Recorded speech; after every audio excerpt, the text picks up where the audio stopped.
A duhet të mbajtur banania në frigorifer? E vërteta do t'ju befasoj.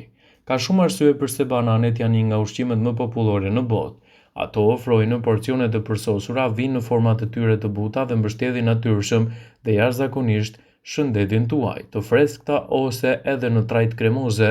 Ato të kombinuara me fruta të tjera janë një shtesë e shkëlqyer për shumë vakte. Bananet janë një nga frutat tropikale më të kultivuar. Për gjatë shekujve, bananet janë përdorur për të lehtësuar shqetësimet e stomakut, për të reduktuar stresin, për të lehtësuar dhimbjet e urthit, për të lehtësuar kapslëkun dhe për të stimuluar funksionet e trurit. Por gjithatë, bananet nuk duhet t'i mbani në frigorifer. Nëse i vendosni në frigorifer shumë herë, mund të kontribojnë në humbjen e shijes së tyre dhe të bëhen të hidhura, të ndryshojnë ngjyrë dhe të mos piqen. Bananet preferohen të mbahen në ambiente të freskëta, por rastësisht në frigorifer, pasi kështu do të humbasin shijen e tyre dhe madje mund të krijojnë edhe ngjyra të çuditshme.